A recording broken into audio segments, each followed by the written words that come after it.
마가복음 11장 1절부터 보시겠습니다. 마가복음 11장 1절.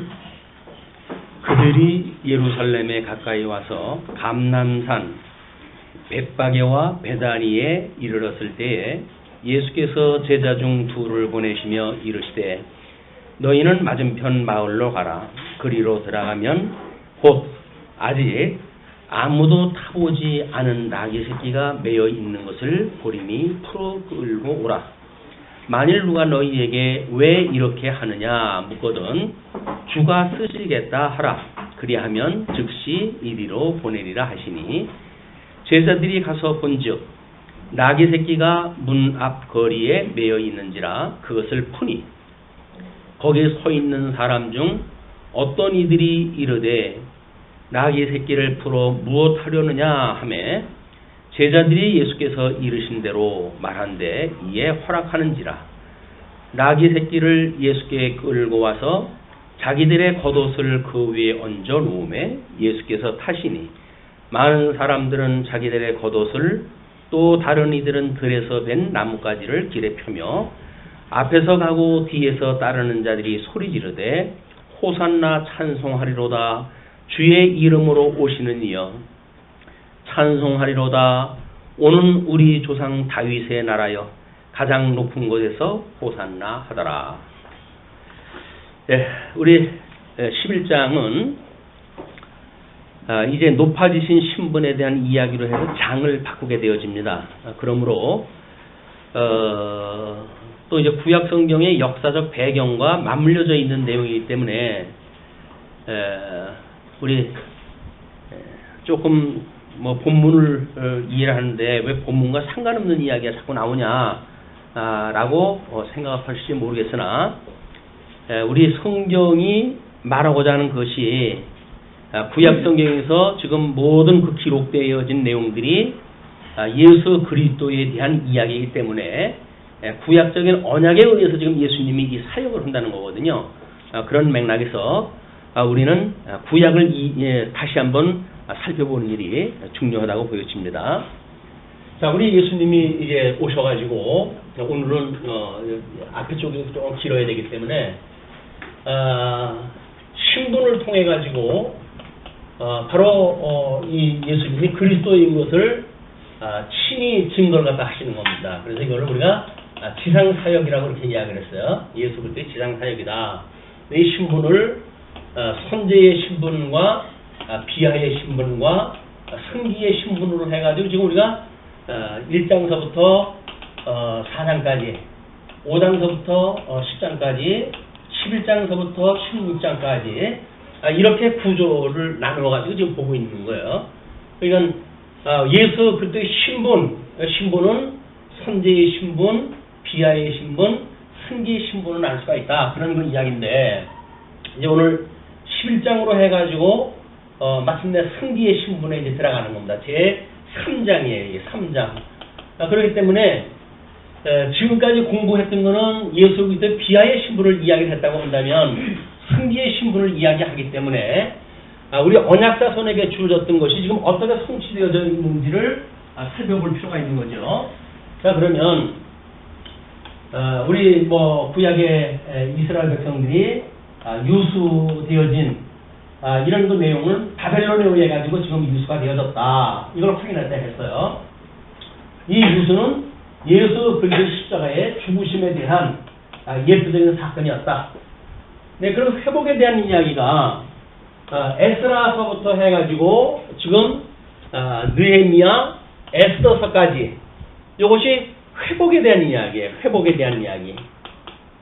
구약 성경에서 이야기했던 것이 바벨론의 유수라고 하는 지금 역대기서를 중심으로 해가지고 언약자손이 어떻게 포로로 끌려가는가, 포로로 끌려가는 가운데 하나님께서 어떻게 회복하시는가, 이걸 이제 우리가 확인하다 하는 겁니다. 그런데 크게는 선지서에서 이미 이렇게 이스라엘 백성들이 타락하고 그리고 우상 숭배를 하고 하나님 앞에 불순종하다가 끝내 열국에 흩어질 걸 갖다 이 언약을 갖다 했다. 그리고 언약되어진 그 백성들에게 하나님께서 너희들이 마음과 뜻을 다하여 돌아오게 되면 내가 너희의 하나님이 되어지고 나는 너희의 이제 하나님이 되어지고 너희는 나의 백성이 될 것이야 라고 이미 모세오경이 언약되어졌단 말이에요. 그 모세오경이 언약되어지는 것이 지금 성취되어지는 것이 에스라서부터 느헤미야 에스더된 이야기이기 때문에 하나님이 살아계시다고 하는 것은 우리는 이런 그 역사 섭리를 통해서 확인이 되어지는 거죠. 하나님이 언약자손들인데 이 언약자손이 하나님 앞에 양전약을 받았던 그 언약자손 아닙니까? 근데 이 언약자손이 어떻게 창건되어진 나라가 분국되어지고 분국되어진 나라가 급기야 바벨론의 포로가 되어지는가 라고 하는 문제는 이 언약자손들 입장에서 보게 되면 말할 수 없는 비극의 사건입니다. 이게 우리 지난 시간에도 이야기를 했지만 통일왕국 시대에 잠깐 반짝한 시기가 끝나고 그 나머지 시기는 이스라엘 백성들이 북쪽과 남쪽이 같은 그 민족임에도 불구하고 나라가 나뉘어지고 그리고 하나님을 불순종하는 북이스라엘 중심으로 해가지고 국호가 유지되어지던 이런 그 비운의 역사예요. 그걸 우리는 예수 그리스도의 고난의 역사로 이야기한 겁니다. 예수 그리스도의 고난. 그래서 이 예수 그리스도의 고난은 우리 예수 그리스도의 이제 성육신 해가지고 받으시는 고난이죠. 우리가 사도신경을 고백을 할 때마다 본디오 빌라도에게 고난을 받으사 이렇게 이야기를 해요. 예수 그리스도의 고난은 끝내 십자가에 못 박아 죽으시고 사흘 만에 부활하사 승천하서 이제 이렇게 사도신경을 우리가 고백을 하잖아요. 그러니까 예수님 언약자손이 어떻게 고난받을 걸 이야기를 하는데 우리가 신앙 고백적으로 해가지고는 고난받고 십자가에 못 박아 죽으시고 그 다음에 부활했다 하시고 승천하시고 하나님 보좌 우편에 계시고 라고 하는 간단한 이야기들로 되어져 있어요. 그러나 역사서에서 보게 되면 유수되어진 그런 그 시간 이후에 하나님이 어떻게 회복시켜 주시는가에 대한 내용은 엄청나게 많은 성경 분량이 이걸 이야기를 하고 있습니다. 그래서 이사야, 예레미야, 에스겔, 다니엘서를 비롯한 모든 성경들이 이 죽으심과 부활에 대한 이야기고 특별히 이제 후반부에 들어서는 모든 선지서는 회복에 대한 이야기인데 그때의 선지자들이 학계 선지자, 이때 이제 학계 선지자와 그 다음에 스가랴 선지자를 통해 가지고 이 일이 이루어지고 끝내 말기에 가게 되면 말라키 선지자에 의해 가지고 이 예언 섭리가 쭉 되어지는 것이 우리 회복 당시의 선지자들의 이야기예요. 자, 그러면 회복의 역사가 바벨론의 역사, 이 바벨론 제국은 대단했던 제국입니다. 신약교에서도 여전히 어떤 그 음녀의 권세에 대한 것을 상징적으로 이야기를 하려고 했을 때에는 바벨론을 언급할 정도로 바벨론 세력은 막강한 세력이에요. 그래서 이 바벨론 세력을 회복하려고 했던 것이 우리 이란 지금 현재 이란이 나름대로 뭔가 이 바벨론 제국을 다시 재건하다 하겠다라고는 아주 탄탄 야망을 갖고 있는 것도 바로 이런 배경이에요. 그런데 이 바벨론이 바사 제국에 의해 가지고 이제 무너지거든요. 그런데 바사 제국에 의해 가지고 바벨론이 무너질 것에 대해서 이미 우리 이 이스라엘 백성들이 유수되어지기 전에 더 올라가가지고 남쪽 이스라엘이 721년에 우리가 아수르에 의해서 멸망이 되어졌다고 이렇게 이야기했잖아요. 이전에 등장했던 인물이 이사야라고 하는 선지자예요. 그 이사야라고 하는 선지자가 지금 이 바사 제국의 고레스라고 하는 그런 그 임금을 들어가지고 바벨론을 이제 무너뜨리게 만드시는데 한 200년 전입니다. 그때에 고레스 임금을 내가 기름을 부어서 그를 세우고 내가 그의 오른손을 붙들어서 이 제국들을 무너뜨릴 것이다 라고 하는 걸 이사야 선지자를 통해서 예언을 갖다 이미 했어요. 그러니까 지금 우리는 회복이라고 하는 것이 어떻게 그냥 바벨론의 포로가 되어졌고 국제 정세에 의해 가지고 우연하게 회복되어졌다 이렇게 이제 보통 일반 학자들이 역사를 그렇게 보겠지요. 그러나 성경이 이야기하기는 이 바벨론의 포로로 끌려갔던 이스라엘 언약 자손들을 하나님께서 다시 구원을 또 하시고 위해 가지고 200년 전부터 이미 고레스라고 하는 임금을 지명을 갖다 했어요. 그러니까 어떻게 고레스라고 하는 이름까지 200년 전에 예언되어졌다 하는 그 내용은 이거는 이때 당시에 역사 속에 있던 사람들은 기절을 할 노릇입니다.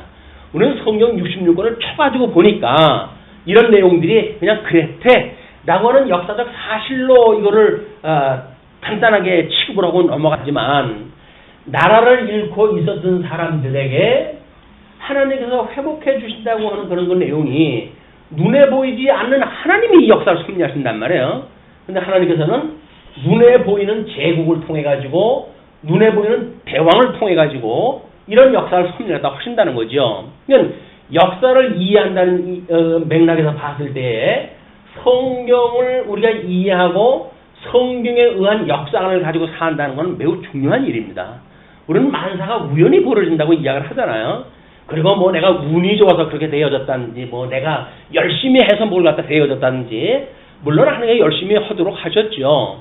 고레스라고 하는 임금도 하나님께 세우신 걸로 보게 되면 그때 당시에 대왕으로 이 사람이 등장했으니까 뭐 그런 대왕의 기질이라든가 뭐 도권이라든지 모든 것들이 이제 구비가 되어진 거 아닙니까? 그런 가운데 고레스를 갖다 이제 쓰신 거예요. 근데 하나님께서 다니엘한테 예언을 딱 하셨을 때 이 바벨론은 메데라고 하는 제국에 의해서 무너지고 메데, 바사, 헬라 그 다음에 이제 헬라 제국의 알렉산더가 이제 뭐 아주 단시간 통일을 갖다가 그 아시아 전 일대를 통일을 갖다가 한 이후에 아주 급기야 일찌감치 생명을 이게 죽게 되잖아요. 그렇게 되고 나중에 디아도코이라고 하는 이런 헬라 제국이 붕국되어지는 현상이 일어나지는데 이것이 다니엘서에서 짐승으로 보여줬던 제국들의 역사예요. 그래서 나중에 이 디아도코이에 의해 가지고 나라가 회복이 되어지는데 이 디아도코이는 플로톰이라고 하는 애굽의 제국하고 그다음에 수리아 제국이고 두 제국이 나뉘어지게 돼요. 아주 큰 제국으로만 이 이스라엘 중심으로 해서 영향력이 있는 그런 그 두 제국이 이제 그 수리아 제국하고 애굽에 있는 이 프톨레미 제국하고 이 두 제국이 남는 거예요. 그리고 이스라엘이 그 중간에 끼어가지고 일어나는 역사입니다. 그래서 아가서에서는 남풍아 일어나라, 북풍아 불어라. 그럼에도 불구하고 하나님께 나를 보호한다고 하는 거를 노래로 이제 보여준 사건이거든요. 그러니까 이건 뭐 6차, 7차에 거쳐가지고 이 제국의 싸움이 일어나기 때문에 가운데 있었던 이스라엘 백성들은 말할 수 없는 그 틈바구니 속에서 아주 등골이 휘게끔 되어져 있었어요. 이런 그 가운데에 이 역사서에서는 지금 바벨론 제국의 이 바사 제국에 의해 가지고 어떻게 회복되어지는 것까지인가 라고 하는 내용까지만 소개가 되어진 거야. 우리 역사서에서 이제 에스라는 지금 학계 선지자를 중심으로 해가지고 성전 회복에 대한 그런 그 이야기라고 한다면 느헤미라고 하는 그런 총독을 통해 가지고는 어떻게 성곽을 중수할 것인가에 대한 이야기로 요 이야기가 되어져 있어요. 그러니까 회복의 역사는 성전 회복과 성곽 회복의 두 축으로 이루어집니다. 물론 포로로 끌려갈 적에도 두 역사가 중심이었죠.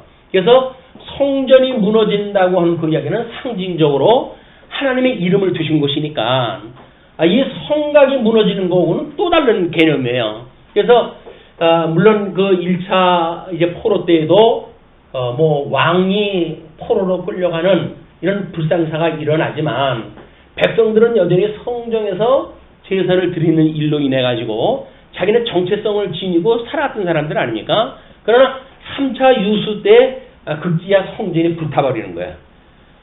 이 성전이 불타버리고 성곽은 완전히 무너지고 이렇게 되어졌을 때 우리가 이스라엘 백성들이 완전히 무너진 것이다. 이렇게 이야기를 했어요. 그런데 3차 회복이 이제 이루어지게 되어집니다. 이 바사 제국의 고레스라고 하는 임금이 고레스 대왕이 되어진 거 아닙니까? 바벨론 제국을 무너뜨리고 그렇기 때문에 이 사람이 칙령을 내려요. 모든 유대인들은 돌아가서 성전을 짓고 그리고 성곽을 중수하고 이 신앙의 자유를 갖다 줄 테니까 돌아가라. 이렇게 칙령이 떨어진단 말이에요. 자, 그런데 이사야에서 또 이야기한 걸 보니까 고레스라고 하는 임금만 언급이 되어진 것이 아니라 고레스 왕이 바벨론 제국을 어떻게 멸망시킬 것인가에 대한 구체적으로 언급되어진 것이 있어요. 그것이 뭐냐면 물이 마르고 이렇게 물이 마르고 그리고 너희들이 그곳으로 이제 들어와가지고 바벨론 제국을 무너뜨릴 것이다. 이렇게 이야기를 하거든요. 바벨론 성은 성벽이 세 겹으로 되어져 있답니다. 세 겹으로 되어져 있고 안쪽에 그 성벽의 넓이는 마차가 6대가 왕래가 할 수 있을 정도의 지금 말하면 6차선 도로가 성 위에 있을 정도예요. 어마어마한 그런 성이에요. 이거는 어떤 전략가도 무너질 수가 없는 곳이에요. 근데 성경에 이미 이사야가 이야기하기를 물이 마르겠고 그쪽으로 이제 너희들이 들어와가지고 이 바벨론 제국이 무너뜨린다. 그래서 임금을 내가 붙들어가지고 그렇게 하겠다. 이렇게 약속이 되어져 있는데 뭐 일설에 의할 것 같으면 성경에 나와져 있는 이야기가 아니지만 다니엘이 이제 이 바벨론 포로 때 끌려갔던 사람 아니에요? 1차 포로 때 끌려갔던 사람인데 거기서 아주 중요한 그런 요인으로 이제 살고 있으면서 이 바벨론 제국이 무너질 때에 고레스 임금이 일어선다고 하는 사실을 알고 있던 사람 아니에요. 선지자로 해가지고 구약 성경에 대해서 바삭하게 알고 있던 사람이니까 이제는 바벨론이라고 하는 이 바사라고 하는 제국이 일어나가지고 이 나라가 무너지겠구나. 이걸 알고 있었던 터에 이제 그 고레스 임금이 대군을 끌고 이제 바벨론 포위하고 이제 쳐들어온 거 아니겠어요? 그때 혈혈단신 두루마기 하나를 가지고 두루마리 그 성경책을 가지고 고레스를 만났다는 거예요. 만나가지고 당신이 지금 대군을 끌고 이거 쳐들어오고 있지만 이미 우리 하나님께서는 200여 년 전에 당신에 대해서 예언을 한 것이 있다라고 해가지고 성경을 다 보여줬어요. 고레스 임금이 이미 200년 전에 이 고레스라고 하는 임금을 지명을 하다 해가지고 내가 불렀고 기름을 부어서 나의 종으로 삼았다 하는 게 이렇게 이야기를 하셨으니까 그러니까 이 사람이 이 경외심을 갖게 되어질 거 아니겠습니까? 그러던 차에 바벨론 제국에 이제 들어올 때 물이 마르겠다고 하는 약속이 되어진 바가 있다.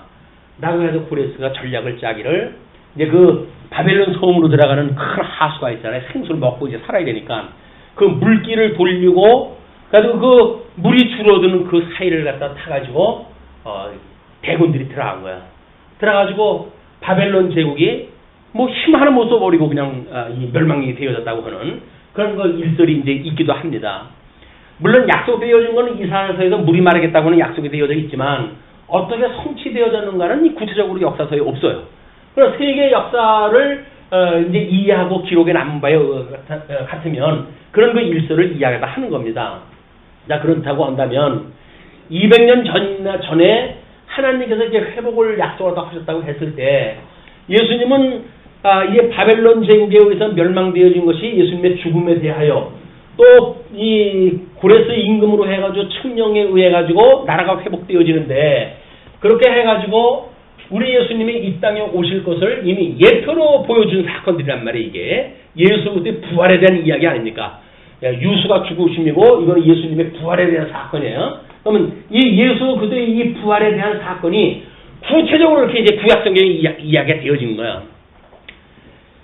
유감스럽게도 뭐 아직까지 그런 배경을 가지고 예수님의 예루살렘 입성으로부터 해가지고 승기의 신분을 설명을 했다 한 바는 없어요. 그런데 우리가 예수 그리스도의 직임을 통해 가지고는 왕직을 설명할 때 이게 왕직에 대한 걸 설명했다 했죠.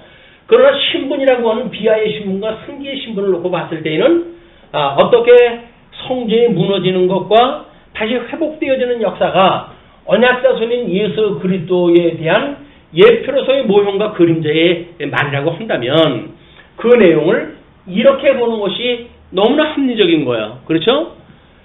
물론 이제 이걸 이 구약 성경의 어떤 그 역사서의 구조를 창건, 붕국, 유수, 회복이라고 받은 그런 것도 없으니까 그분들은 이런 논리를 설명할 수가 없죠. 그래서 우리는 통섭 성경계를 통해 가지고 사무엘 룻기 사무엘서를 통해 가지고 창건에 대한 것을 이야기를 했단 말이에요. 그래서 어떻게 삼직을 세워 가지고 나라를 통일 왕국을 세우는가? 사무엘에 의해 가지고 선지자가 세워지고 그리고 제사직이 이제 사울이 자기가 좋아하는 방식으로 하나님 앞에 전쟁에 이기고자 제사를 드리잖아요. 그때에 하나님께서 제사를 드리는 건 너의 제사를 원하는 것이 아니라 순종을 원하신다. 그러니까 하나님이 약속한 제사를 원하시는 거지 누군가가 제사만 드리면 그것이 되어지는지. 근데 이때 이 사무엘 시대 때에는 이 사울이라고 하는 그 왕이 거짓 임금이니까 이 거짓 임금이라고 하는 사람은 대체적으로 기능적으로 모든 걸 보는 거예요. 역사도 기능적으로 해석을 하고 그 기능적인 모습이 뭐냐면 전쟁을 나가는데 이 제사를 드릴 사람이 이제 오질 않으니까 자기가 헐벌떡 제사를 드렸어요. 근데 제사가 끝나자마자 사무엘이 도착을 했다 합니다. 이게 도대체 뭔 짓이냐? 라고 이야기를 했더니 전쟁은 일어나야 되겠고 우리가 이제 전쟁 때문에 출전을 왔다 해야 되는데 당신은 오지 아니하고 그럼 내가 제사를 드렸다 라고 이야기를 합니다. 그때 이제 사무엘이 사울을 나무라면서 하나님께서 원하시는 건 제사가 아니라 순종을 원한다 그 이야기예요. 그래가지고 이 제사직에 대한 걸 온전히 세우게 돼요. 제사직에 대한 거를 사무엘이 출생될 때 이미 선지자들이 없어가지고 하나님의 말씀이 들리지 않던 시대예요. 그때 사무엘이 등장을 해가지고 선지직을 세우고 제사직을 세우고 그리고 사울 뒤에 다윗 임금을 통해 가지고 하나님께서 왕직을 세움으로 해가지고 우리 예수 그리스도의 삼직이라고 이렇게 이야기를 했잖아요. 예수님의 삼직은 선지직, 제사직, 왕직이란 말이에요. 이제 이걸 중심으로 해서 창건이 되어졌고 창건되어진 이 나라가 북쪽 이스라엘과 남쪽 이스라엘이 이제 나뉘어졌다. 우리가 이렇게 성경 구조를 딱 확인하다 했단 말이에요. 그러니까 창건, 궁국, 유수, 회복이라고 하는 관점에서 예수 그리스도의 예루살렘 입성이라고 하는 장면, 왜 예수님께서 이스라엘을 들어가실 때 호산나 찬송을 들으시면서 들어가실 수가 있었을까? 그런 그 이야기가 이미 예수 언약자손이 높아지심을 언약했던 선지서의 이야기로 되어졌단 말이에요. 그래서 우리가 이 예수 그리스도의 낙이 타고 입성하는 문제에 대하여 스가랴서의 선지서의 예언을 갖다 우리가 인용하다 하잖아요. 스가랴서에 의할 것 같으면 왕이 나귀를 타고 예루살렘에 입성한다고 하는 그런 성경 구조를 가지고 우리가 이야기를 하고 있단 말이에요. 그래서 이 스가랴 선지자가 이야기했던 예언서를 중심으로 해가지고 봤을 때 예수님의 지금 예루살렘 입성은 그분이 이 회복의 역사에 참여하시는 자로 예루살렘을 입성했다 하는 내용이다. 라고 하는 걸 대전제로 해가지고 예루살렘 입성에 대한 걸 우리가 설명을 들어야 돼요. 이제 이거를 그냥 뭐 마태복음에도 나오고 누가복음에도 나오고 뭐 이렇게 하니까 같은 역사인데 섞어가지고 한꺼번에 이야기하자라고 한다면 이런 주제별로 성경 복음서 기자들마다 예수를 그리스도로 증거하는 설명 방식이 다르잖아요. 지금 4명의 기자가 4가지 방식을 가지고 예수가 그리스도라고 증거하는 일이기 때문에 그걸 짬뽕으로 해가지고 설명을 하면 안 된단 말이에요. 왜? 특성이 다 다르니까 말하고자 하는 게 다른 거예요. 그냥 마가라고 하는 그 성경 기자는 예수의 신분을 통해 가지고 구약에 언약되어진 메시아다라고 하는 걸 증거를 하는 거니까 우리는 마가의 논리를 따라 가지고 이 성경을 보게 되어지게 되면 바로 승기라고 하는 걸 설명하기 위해서 예루살렘 입성 이후 이걸 좀 설명하고 있다. 이렇게 이제 보아지게 되어지는 겁니다. 근데 이제 구약의 역사도 우리가 모르는데 신학시대 때 넘어가지고 구약 역사를 이해를 하려니까 이게 골치 같은 거 아니겠어요? 근데 평생 우리가 예수를 그리스도로 믿는 그런 공부를 한다는 이야기는 구약의 역사를 끊임없이 공부를 갖다 해야 된다고 하는 전제가 있는 겁니다. 이걸 다 알기 때문에 우리가 안다고 하는 것은 기대하기가 어려워요. 공부를 갖다 해가면서 구약의 역사가 오실 메시아에 대해서 좀 예표적으로 모형적으로 이렇게 설명하고 있구나 라고 하는 걸 우리가 공부를 갖다 해야 되기 때문에 이건 공부하신 분들은 이미 공부가 되어진 걸로 확인을 다 하고, 공부가 안 되신 분들은 아직은 내가 배우질 않았지만 그렇게 설명을 한다면 구약 성경을 공부할 때 내가 이런 방식으로 공부를 해야 되겠네 라고 하는 공부의 방향이 설정이 되어지잖아요. 그렇기 때문에 아느냐 모르냐는 중요하지 않아요. 왜냐면 이거는 절대 객관적 진리로 해가지고 성경이 가지고 있는 구도란 말이에요. 신약 성경과 구약 성경이 어떠한 구도로 이루어졌고 어떤 형식으로 해가지고 지금 이 언약이 되어졌으며 어떻게 성취되어져 가고 있는가, 이런 내용을 공부하는 일이기 때문에 아마 오히려 이런 구체적으로 역사적으로 해가지고 회복의 역사를 이렇게 펴가시는구나 라고 하는 걸 공부하게 되어지게 되면 예수님의 부활이 그냥 이스라엘 백성 수백 년의 역사를 예수님이 지금 이걸 다 보여주는 사건으로 이해가 되어지니까 얼마나 극적인 사건이에요 이게. 이 극적인 사건을 우리가 제대로 이해하게 되면 구약 성경을 공부할 때마다 처처 예수 그리스도 이야기하네. 구약 성경을 어딜 가도 다 예수 그리스도 이야기예요. 그러니까 예수 그리스도에 대한 이야기니까 우리의 구원주가 되는 예수 그리스도를 복음서를 통해 가지고 처음 우리는 이제 이 공부를 하게 되어지는데, 이미 복음서를 통해서 예수님을 공부하기 이전서부터 언약되어진 분이로구나. 그래서 구약 성경은 우리가 메시아 언약이라고 이렇게 이야기해요. 메시아 언약이다. 이 메시아 기름 부음 받은 자란 말이에요. 그러니까 그 기름 부음 받은 자에 대한 언약이 구약 성경 전체가 이 이야기란 말이야. 그리고 이제 둘째 아담이신 예수님이 오셔가지고 당신이 그리스도다. 이거는 이제 히브리어라고 한다면 기름 부음 받은 자라고 하는 헬라어예요. 그리스도라고 하는 것이. 그래서 예수가 그리스도라고 하는 걸 증거한 신약성경을 우리가 접하게 되어진단 말이에요. 그래서 지금 이제 마가복음 11장을 공부를 갖다 해가면서 예수님이 낙타를 타고 이제 예루살렘으로 들어오는데 그 들어오는 걸 가지고 혹자는 그렇게 봅니다. 아니 어떻게 예수님이 나귀가 있는 데를 가봐라. 가가지고 나귀가 있을 테니까 그걸 끌고 와라. 주인이 뭐라고 그런다고 한다면 주인이 쓰시겠다고, 주가 쓰시겠다고 그렇게 이야기만 해라. 그러면 그들이 보내줄 거다. 이렇게 이야기를 다 했잖아요. 근데 그 이야기를 듣고 어떻게 건너마을에 있는 그 나귀 주인이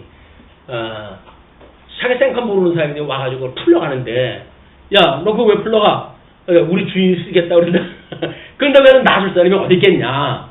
이거는 미래 예수님께서 뭔가 약속이 되어져 있으니까 이런 일이 있다. 이렇게 보는 거예요. 왜?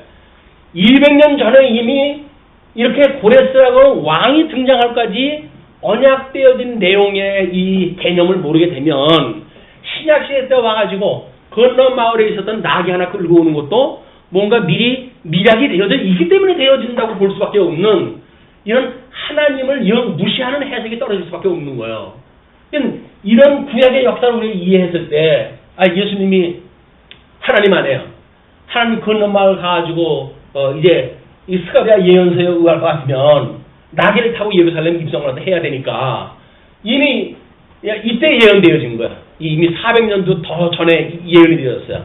그럼 예언이 되었으면 예수님이 쓰실 것이 이미 예언되어져 있다고 한다면 고레스만 하나님께서 왕으로 세워졌을까요? 나귀 주인을 갖다 세우는 건 누구예요? 하나님이 다 나귀 주인을 만들어 놓으신 거예요. 그리고 나귀 쓰겠다고 이야기했을 때 풀어주도록 하나님께서 이미 그런 믿음을 주었든지 그런 걸 주셨잖아요. 그냥 제자들이 가가지고 주가 쓰시겠다라고 이야기했을 때 기꺼이 그냥 보내주는 역사가 일어나는 거지. 뭘 예수님이 미리 무슨 약속을 갖다 해놨기 때문에 일이 되어진다든지, 겨우 신약성경을 이해하는 방식이 자기네들이 머리로 이해하는 수준에 이걸 놔버리게 되어지니까 예수님에 대한 그 이야기, 신약성경의 이야기가 허황된 이야기로 들릴 수밖에 없는 거예요, 그 사람들은. 우리는 구약성경을 이렇게 비춰가지고 보니까는 200년이나 전에 약속되어진 대로 이름까지도 하나님 지명을 했고 구체적으로 역사적으로 어떻게 바벨론 제국을 무너뜨릴 것까지 약속이 되어졌다고 한다면, 아니 예수님이 와서 건너마을에 있는 거를 뭐 데려오라고 하는 이야기는 그런 문제도 안 되는 거예요. 예수님이 그런 능력을 행하셨다고 하는 이야기는 문제도 안 되어진다. 근데 이런 구약적인 역사를 무시하게 되게 되면 여기서 고민이 만들어지는 거예요. 아니 어떻게 주인이 뭐 자기가 데려간다고 그러니까 그걸 놔둘까? 있을 수 있냐? 미리 전날 무슨 이야기가 있었겠지. 라고는 자기 수준으로 해가지고 짐작을 하는 우지보다 성경 해석이 떨어지고 마는 겁니다. 우리가 하나님이 만사를 언약을 하시고 그 언약하신 대로 기뻐하신 뜻을 이루어가시는 하나님이라고 하는 걸 우리가 믿게 되어져야 우리가 지금 현재 우리가 사는 삶이 어떤 삶이라 할지라도 하나님이 나와 함께 하신다고 하는 임마누엘 신앙을 가지고 살아갈 수 있는 거 아닙니까? 근데 임마누엘 신앙이 아니라 뭐 잘 되면 내 탓이고 안 되면 주님 탓이고 이렇게 해가지고 뭐 기도할 때마다 우리가 악을 쓰면서 입장 놓고 바꿔놓고 생각을 하자고 덤벼드는 거 아닙니까? 이게 하나님이 어떤 분인지 모르기 때문에 그러는 거예요. 하나님의 천지를 만드신 분이에요. 그 만드시는 하나님이 이 천지를 지금 섭리하시는 분이에요. 그분은 지금도 살아계신 분이에요. 그 살아계신 분을 믿어지십니까? 우리 인생의 호흡도 주장하시는 분. 우리 아까 교동문 읽었잖아요. 인생의 수완이 70이요 강간하면 80이라고 이야기를 하는데 이 인생의 수완을 누가 정해놓은 거예요? 하나님이 정해놓으셨다 그러잖아요. 그럼 오늘 우리가 하루를 살아가는 오늘은 그건 우리가 그냥 살아가는 건가요? 우리 하나님이 정해놓은 수완하고는 상관이 없는 건가요?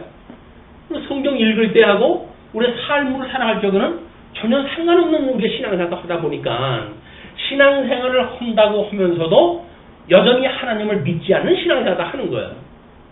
예수님을 믿는다고 그러면서도 우리가 새로운 피조물이 되어졌다잖아요. 새로운 피조물이 되어졌다. 우리 주님께서는 새 언약을 주신다. 이 새 언약을 인해 가지고 우리가 이제 온전히 사랑을 갖다 하는 성도의 관계를 가지고 살아가게 되어진 것이다. 이렇게 이야기가 되어진단 말이에요. 이 새 언약을 하셨던 주님께서 승천해서 하나님 보좌 우편에서 주님의 몸된 교회를 친히 온전케 해가시는 것이 사랑이라고 하는 걸 우리가 뭐 끊임없이 공부를 갖다 해가고 있잖아요.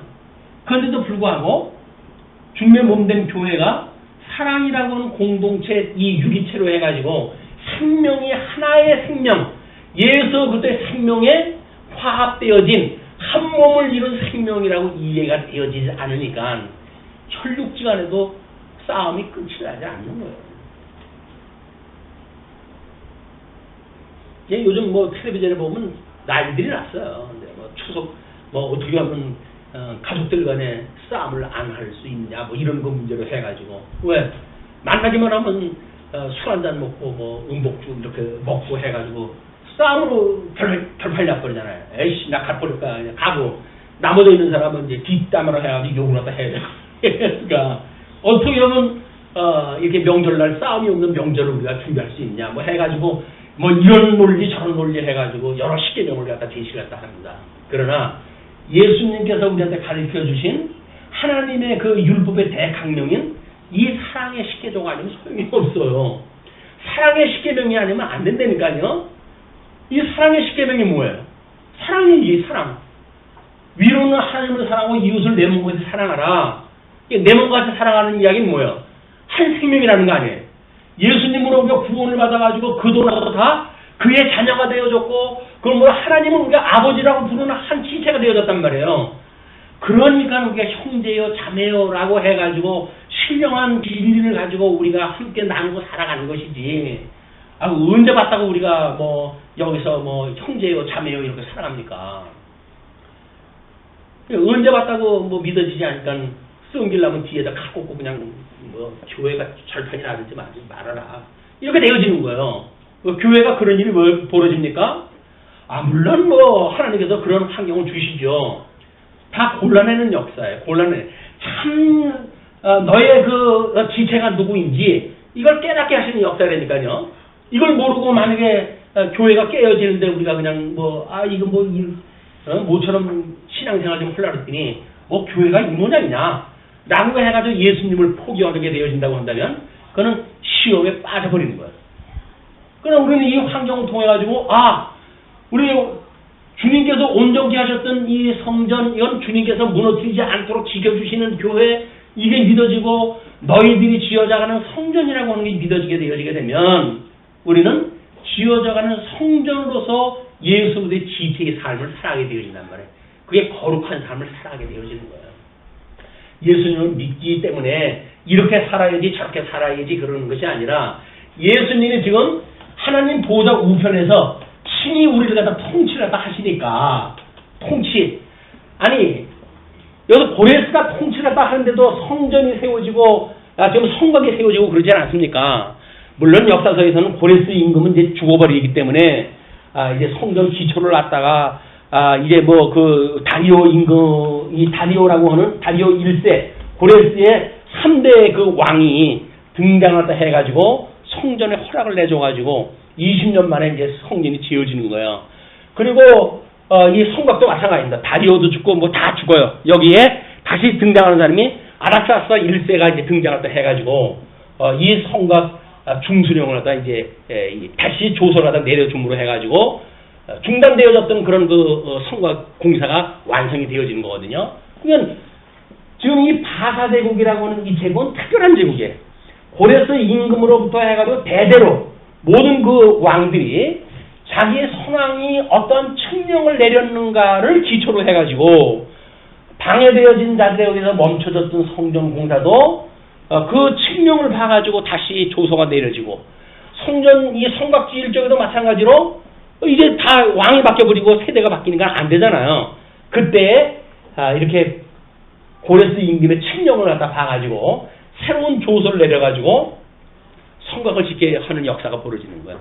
이걸 이 바사 제국의 이런 특별한 그 상황을 그래서 기름 부음 받은 자라고 우리 해석을 할 수도 있지 않을까 이런 그 생각이 듭니다. 왜냐면 다니엘서에서 이제 기름 부음 받은 자가 끊어지고 그리고 이제 이 유대의 그 어두운 역사가 소개가 되어지기 때문에 막 그걸로 이제 보는 것이 아마 이런 제국을 분류하다 했을 때 정당하지는 않는가 뭐 이런 개인적인 해석을 제가 하고 있습니다만은 이렇게 수백 년 전서부터 이루어졌던 일들이 역사가 이루어진다고 한다면 우리 주님께서 새롭게 언약하셨던 그 언약은 주님께서 이루어 가신단 말이에요.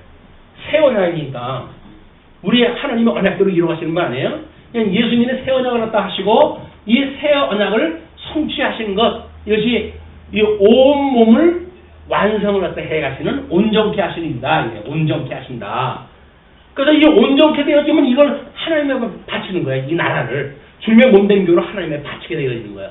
그러면 이게 눈에 보이는 이 세상은 다 불로 심판하다 해버리시고 우리만 하나님 나라 천국에서 영원토록 하나님을 찬송하고 살아가게 되어지는 것이 하나님의 큰 영광을 지금 계시하시는 역사로 소개가 되어졌다.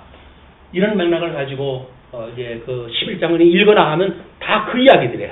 이제 보세요. 낙이 타고 올라가는 건 그렇게 이야기했다 했어요. 그래서 믿지 않은 사람들은 뭐 예수님이 미리 이야기했다고 그러는데 그렇지는 않습니다. 그리고 그 사람들이 찬송을 불러요. 호산나 찬송하리로다 주의 이름으로 오시는 이여 찬송하리로다 오는 우리 조상 다윗의 나라여 가장 높은 곳에서 호산나 하더라. 이 시편에서는 예루살렘으로 올라갈 때 부르는 노래가 몇 개가 있어요. 그래서 특별히 이제 118편의 그 마지막 부분을 보게 되면 어떻게 그들이 이게 하나님의 구원을 노래하고 있는가. 호산나라고 하는 이야기는 하나님이요 우리를 구원하소서라고 하는 그런 거 뜻이니까 구원한다는 이야기예요. 구원. 예수님이 나귀를 타고 입성한다는 이야기는 뭐예요? 구원을 또 하기 위해서 입성을 한다고 하는 거를 이스라엘 백성들 그때 예수님 당시에 그 백성들도 이분이 구속주로 오셨구나. 이분이 구원주로 오셨구나. 이걸 안 거예요. 다만 구약성경이 설명되어진 것이 육적 계시 방법 아닙니까?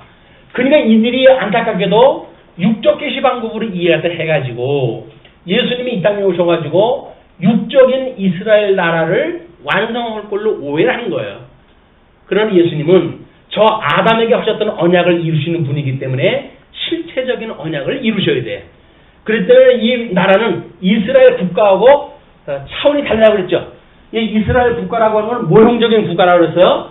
이 모형적인 국가, 아담에게 하셨던 언약은 저기서부터 해가지고 실체적인 이 국가, 실체적인 나라예요. 실체적인 나라.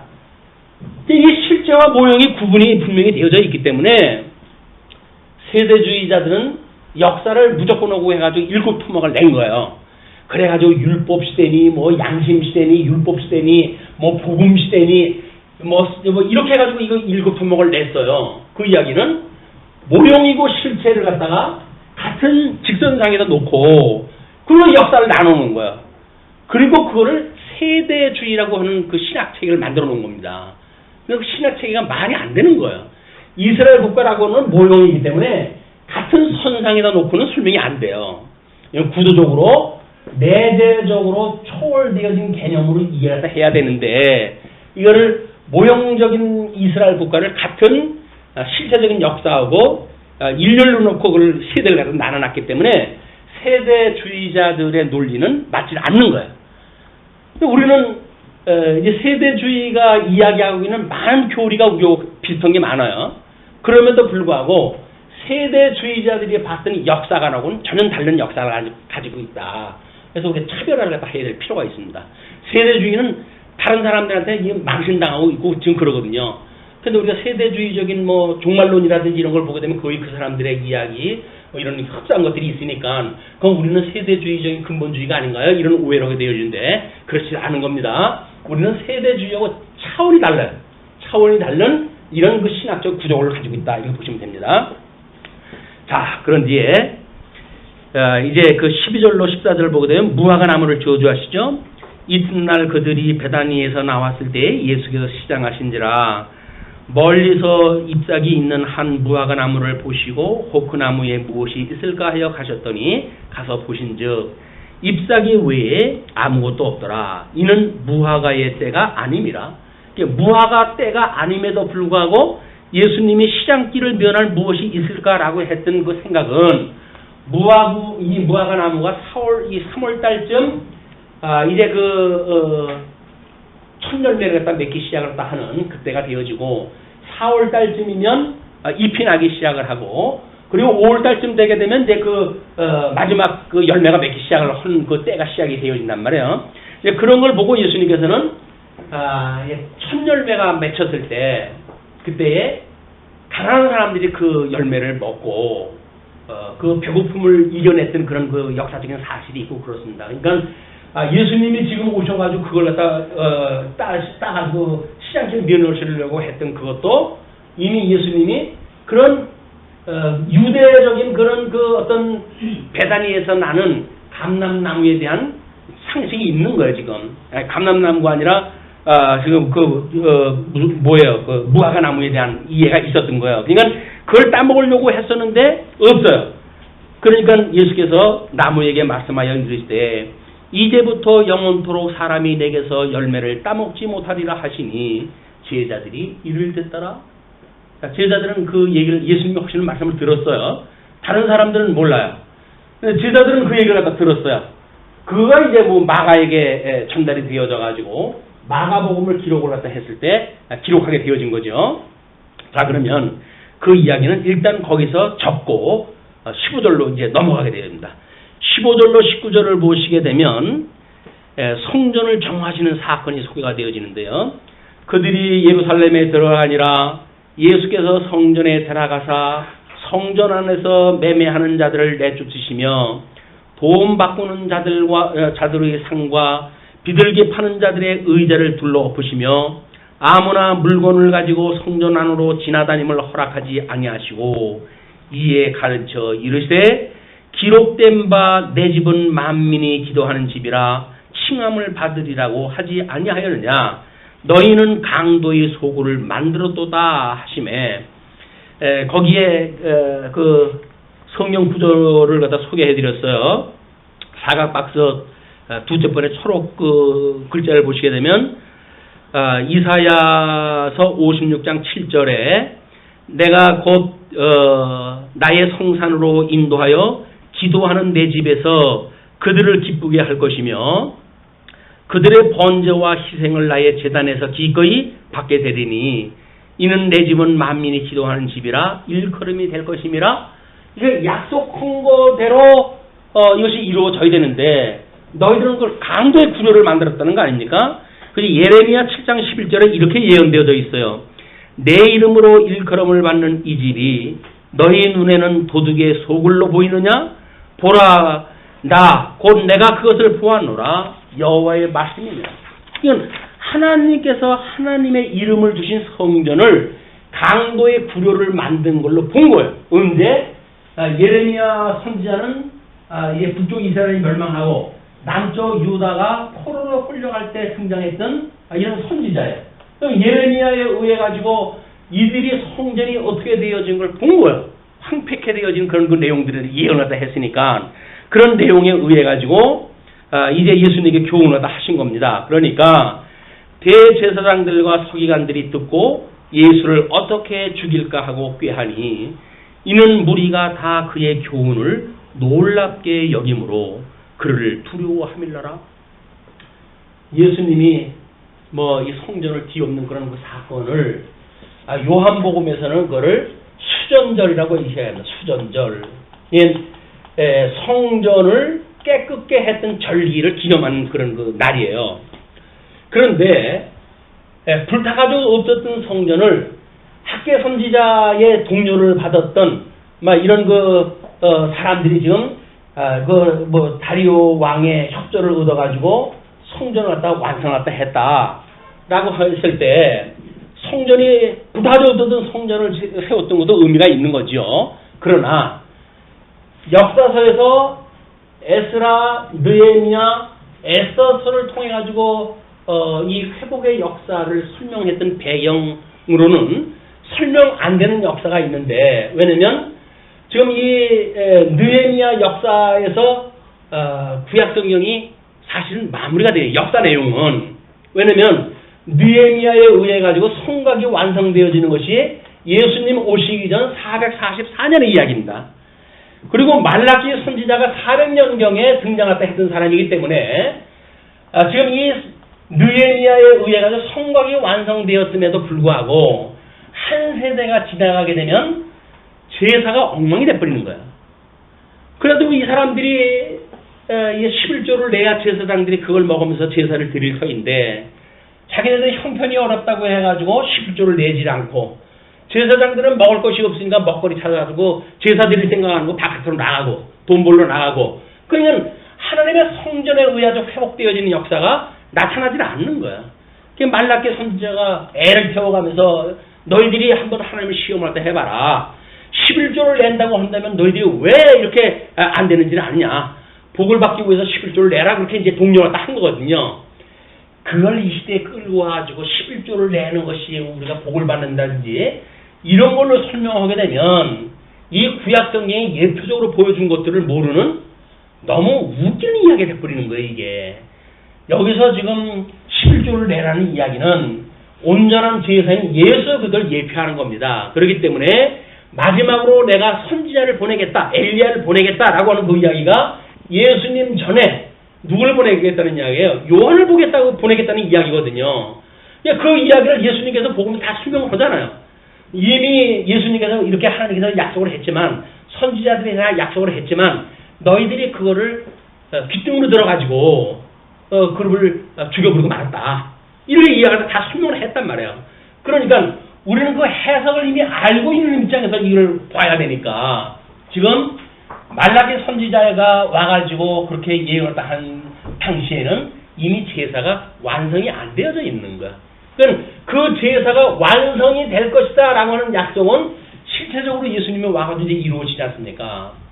그런데 지금 느헤미야에 의해 가지고 지금 성곽이 완성이 됐어요. 성곽이 440년에 완성이 되어졌는데 이 성전이 우리 아까 여기서 수리아하고 이 프톨레미하고 제국하고 6차 전쟁, 7차 전쟁까지 일어났다 그랬잖아요. 끝없는 전쟁 끝에 결국은 수리아의 안티오쿠스 4세라고 하는 아주 나쁜 그 왕이 등장하다 해가지고 이스라엘 백성들의 이 성전에다가 세우면 안 될 오물단지를 세우는 거예요. 이제 이스라엘 백성들은 돼지를 경멸히 여기는데 돼지 피를 갖다 성전에 뿌리질 않다 않는가. 또는 로마 기를 세우고 또는 자기네들의 그런 그 우상을 직접 성전에 세우고 해가지고 성전을 완전히 더럽힌 역사가 있게 되어진 거예요. 그때 이제 마카비 왕조에 165년입니다. 예수님 오시기 전 마카비 왕조에 의해 가지고 수리아 제국의 저 더럽혔던 성전을 회복하는 역사가 일어나는 거예요. 이것도 165년서부터 반짝 한 100여 년 통일 유대 국가가 이루어져 가지고 다윗 임금 때 차지했던 만큼의 땅덩어리를 차지했던 역사가 있게 되어지는 거예요. 그러나 이 역사가 끝이 나고 이제 이 디아도코이까지 끝나고 그 다음에 등장하는 제국이 뭐냐면 로마 제국이거든요.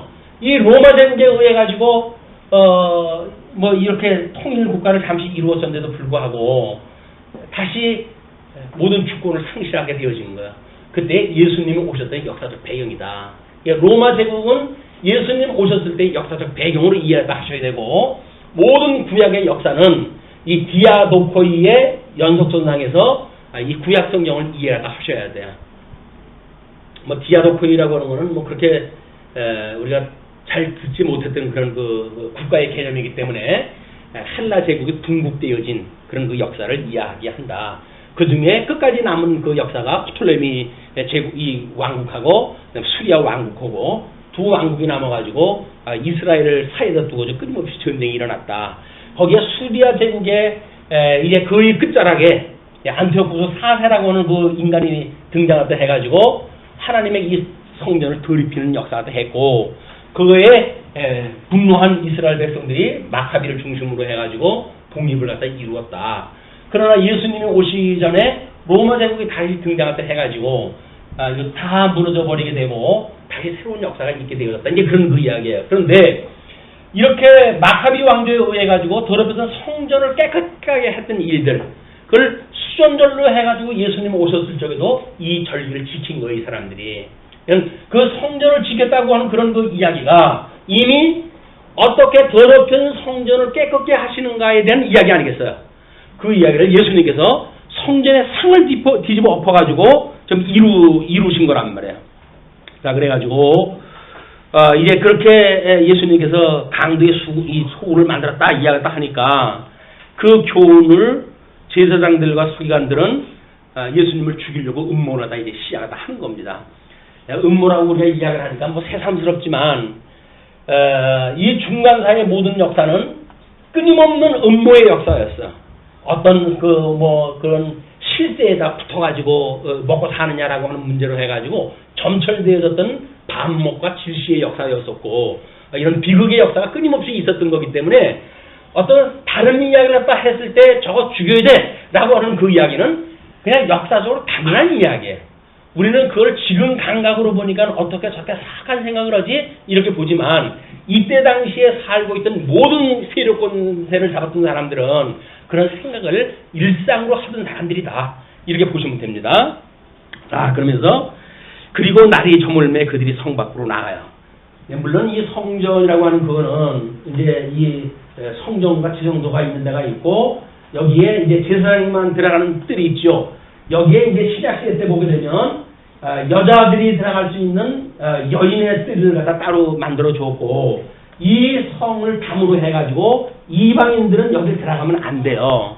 근데 이 사람들이 지금 이 성전 안으로 물건을 가지고 들어가 버리니까 물건 장사도 하기 위해 가지고 그거를 대제사장들이 인정해서 해주는 거예요. 그냥 해줬을까요? 다 돈 먹고 해주는 거라니까요. 그냥 이런 일이 만연하고 있었으니까 예수님이 와가지고 상을 뒤집어 엎은 거예요. 성전을 깨끗게 했던 역사가 있게 되어진 거다. 자, 그들이 아침에 지나갈 때 무화과 나무가 뿌리채 마른 것을 보고 베드로가 생각이 나서 여짜오되 하루 저녁입니다. 하루 저녁 지나고 보니까 보소서 저주하신 무화과 나무가 말랐나이다. 저주를 갖다 하고 하루 새에 나무가 말라버린 거예요. 그러니까 예수께서 그들에게 대답하여 이르시되 하나님을 믿으라. 아니 뭐 하나님을 믿으라고 하는 그런 그 이야기가 세상에서 왜 나온 거예요, 예수님께서? 내가 진실로 너희에게 이르노니 누구든지 이 산더러 들리어 바다에 던지리라 하며 그 말하는 것이 이루어질 줄 믿고 마음에 의심하지 아니하면 그대로 되리라. 그러므로 내가 너희에게 말하노니 무엇이든지 기도하고 구하는 것은 받은 줄로 믿으라. 그리하면 너희에게 그대로 되리라. 여기서 원하는 이 사람들의 기도가 뭐예요? 예수님께서 너희들이 원하고 바라는 대로 기도하라는 그 이야기는 구약에 이렇게 너희들이 배우고 깨달은 대로 예수 그리스도의 이 오시는 역사를 너희들이 믿고 구하게 되면 이분이 오신다 그 이야기예요. 그때에 이제 여기에 뭐 엄청난 재화가 일어나고 하는 일이 있게 되어진다. 그런 그 이야기를 하는 겁니다. 예수님께서 예수님이 오실 걸 믿는 구약 역사를 너희들이 이해하라고 구약 성경을 통해 가지고 나에 대해 증거했던 그런 그 구약 성경을 너희들이 온전히 이해한다고 한다면 그 이야기죠. 그럴 때 너희들이 온전히 구하라 그 이야기예요. 나를 구하라 그 이야기예요. 그걸 그의 의와 나라라고 예수님께서는 마태복음 산상수훈에서 이야기한 겁니다. 그의 의와 나라, 여기서 말했던 성전과 나라의 이 온전한 회복이라고 하는 것은 예수 그를 통해서 이루어지는 거예요. 의는 성전을 통해 가지고 이루어지고 나라는 이 성곽의 완성을 통해서 이루어지는 거니까 예수 그때 의와 나라를 구하라고 하는 이거는 양대 언약의 성취가 의미가 하는 겁니다. 양대 언약을 성취하는 의미가 이야기를 합니다. 자, 그렇게 하면서 그러면 지금 이 무화과 나무가 말라버린 건 왜 말라버린 거라고요? 지금 이 이스라엘 역사를 설명을 한 거예요. 너희들이 마땅히 무화과 나무로서 열매를 맺어야 되는데 열매가 맺지 않았고 무성한 잎만 있지. 그 이야기는 나에 대하여 이 설명했던 예언했던 성경을 그거대로 이해하지를 못했다고 하는 너희들의 불신앙이야. 입이 무성해가지고 마치 뭐 대단한 종교 생활도 하는 것 같은데 거기에는 열매가 아무것도 없는 그런 나무들이야. 그러므로 너희들은 말라가지고 이제 다시는 너희들 열매를 먹을 사람들이 없어. 그래가지고 나중된 자가 먼저되고 먼저된 자가 나중된다고 하는 마태복음에서 그걸 이야기를 하는데 그것이 뭐냐면 이스라엘 백성들은 끝내 예수님을 십자가에 못 박아 죽이는 데에 이르게 되어지고 구원의 역사는 예수님에 의해서 이방인내로 넘어가게 되어진단 말이야. 세상 끝나라나 가가지고 창감남 나무가 이제 다시 회복되어질 때가 있지만 예수님 오시고 2000년이라고 하는 세월이 지나갔지만 이스라엘 백성들은 아직도 예수를 그리스도로 믿지 못하고 그리고 2000년 동안 나라를 잃고 방황을 했던 사람들이 이 사람들이 그 저주가 이게 임해가지고 근데 이게 뭐 이미 말미에 이제 오게 됐어요. 그래가지고 뭐 이스라엘 회복을 위해 가지고 뭐 어떻게 된다 어째 한다 이렇게 이야기를 해가지고 영화도 나오고 그러는데 이스라엘 나라가 회복되어진다고 성경이 이루어져 가는 것이 아니에요. 성경의 역사가 이루어지는 결과가 지금 이 회복이 되어지는 거지. 그게 바뀌게 되어지게 되면 오만한 일을 하는 겁니다. 우리가 기도를 갖다 하면 이스라엘이 회복이 되어지고 회복이 되어지게 되면 마지막이 된다 이렇게 이야기를 하는데 그거는 이 앞뒤가 바뀌는 일이에요. 이 구약의 성경이 완성이 되어지고 우리 온전한 그런 그 교회가 완성이 되었을 때 하나님께서 이방인 교회와 예루살렘 이스라엘 교회와 이렇게 하나 되게 하는 역사가 있게 되어진다. 이거는 분국되어질 적에도 그랬죠. 북쪽 이스라엘과 남쪽 유다를 요시야 임금이라든지 히스기야 임금은 12지파를 다 불러가지고 이제 이 제사를 갖다 드리게 되어지거든요. 6월절 절기를 지키고 해가지고 너희들이나 우리나 다 6월절 어린 양의 그런 은혜를 따라가지고 우리가 나라가 이루어진 거야 라고 하는 걸 기억을 시키고 상기시키는 일이 선한 왕들에 의해서 시도되어졌던 거야. 마찬가지로 저 이제 끝에 가게 되면 이방인 국가나 또는 이스라엘 국가나 하나의 하나님의 자녀가 되어지는 놀라운 역사가 설명이 되어진 겁니다. 자, 이제 그렇게 하고 무화과나무로 해가지고 이제 권세까지 설명이 되어졌어요. 그리고 27절로 33절이 권세의 출처로 증거되어지는 건데 27절로 30절 지도자들과 권세에 대한 질문을 또 합니다. 그들이 다시 예루살렘에 들어가니라. 예수께서 성전에서 거니실 때에 대제사장들과 서기관들과 장로들이 나와 이르되 무슨 권위로 이런 일을 하느냐? 누가 이런 일할 권위를 주었느냐? 예수께서 이르시되 나도 한 말을 너희에게 물으리니 대답하라. 그리하면 나도 무슨 권위로 이런 일을 하는지 이르리라. 요한의 세례가 하늘로부터냐 사람으로부터냐? 내게 대답하라. 그들이 서로 의논하여 이르되 만일 하늘로부터라 하면 어찌하여 그를 믿지 아니하였느냐 할 것이니 그러면 사람으로부터라 할까 하였으나 모든 사람이 요한을 참 선지자로 여김으로 그들이 백성을 두려워하니라. 입장 곤란하게 됐죠? 자, 이제 뭐 상을 얻고 난리를 피니까 네 권세가 누구로부터 온 거고 무슨 권세로 그렇게 하느냐 그런 질문을 갖다 해요. 예수님께서 이때 이제 그 랍비들은 이 답이 왔을 때 답에 대한 걸 맞대응으로 다 하지는 않습니다. 그래가지고 하여튼 방법이 지금 이런 방식이에요. 예수님이. 그럼 나도 하나 묻겠다. 세례 요한이 지금 예수님 오시기 전에 6개월 전에 왔던 사람 아니에요? 그래서 모든 그 율법과 선지자는 선지자 요한 때까지라고 이야기를 하지 않았어요. 그런데 이 선지자 요한은 이미 구약성경의 모든 것을 이루시기 위한 선지자로 와가지고 죽으신 일이기 때문에 이 요한의 권세가 하늘로부터냐 어디로부터냐 물는 거야. 근데 이 사람들도 머리가 있는 사람들인데 궁리를 갖다 했어요. 하늘로부터라고 그러면 너희들이 왜 그를 영접하지 않고 죽였느냐 라고 이야기를 할 것이고, 땅으로부터다 할 것 같으면 그를 선지자로 알고 있던 사람들이 지천인데 그렇다고 한다면 돌에 맞아 죽을 일이란 말이야 당신애들이. 그러니까 이것도 곤란하고 저것도 곤란하게 되어진 거야. 그랬더니 예수님께서 말을 갖다 못하고 나 모르겠다라고 이야기를 하니까 그래? 그래서 이제 이야기하는 것이 마지막 부분이에요. 31절로 33절에 그렇게 이야기를 하는 겁니다. 이에 예수께서 대답하여 이르시되 우리가 알지 못하노라 하니 예수께서 이르시되 나도 무슨 권위로 이런 일을 하는지 너희에게 이르지 아니하리라 하시니라. 증거가 믿는 자는 그의 의와 나라를 구하게 되어지겠죠. 너희들이 바라는 걸 구하게 되면 그것도 더한 일도 이루어져 라고 하는 기도를 이야기를 했지만 이들에게는 나는 모르겠는데 라고 이야기하니까 너희들은 지금 구약성경이 언약되어진 바를 믿지 않으니까 너희 나를 믿을 수가 없는 그런 미안하지만 저주받은 인간들이야. 그렇기 때문에 이렇게 권위로 무슨 권위로 이런 말을 갖다 했는지 내가 너희들은 말을 갖다 안 해줄 것이야 이렇게 이야기를 하는 거야. 너무 불쌍하죠? 그때 당대에 그래도 한세계나 하던 그 인물들 아닙니까?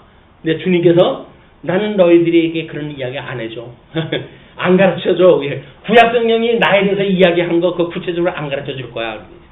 근데 오늘 우리 주님께서 우리를 너무나 사랑하셔가지고 우리들에게 너무나 친절하게 다 가르쳐 주셨잖아요.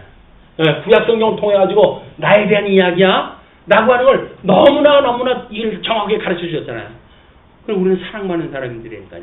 우리가 사랑받는 사람이에요. 하나님이 우리 일찍이 사랑해서 예수 그리스도 안에서 창세전부터 예정을 하셨고 오늘날 예수 그리스도 안에 우리를 불러들이셔서 하나님의 나라 주님의 몸된 교회에 하나의 이 교회를 갖다 삼으셨고 그 교회가 온전한 교회를 이루어가는 이런 사랑의 유기체로 우리를 완성하다 해가신다. 이 사랑이 우리 남은 인생을 살아가면서 하는 위로가 되어졌으면 좋겠고요. 또 이것이 끝없는 소망이 되어졌으면 좋겠고요. 이 믿음으로 인하여 흔들리지 않는 우리 주님이 이루신다 라고 하는 그걸로 해서 나는 못하는데 라고 하는 자괴감에 빠질 것이 아니라 나는 못하지만 우리 주님이 하셔 라고 하는 그 믿음을 가지시고 구하시게 되면 아마 이 산을 들어서 저 바다에 던지우리라 라고 했던 그런 말씀의 성취의 역사가 있어진다고 주님께서 이야기를 하셨어요. 그 주님의 말씀을 위로를 갖다 다루시고 의와 나라를 구하는 오직 그의 의와 나라를 구하는 신앙생활이 되어졌으면 좋겠습니다.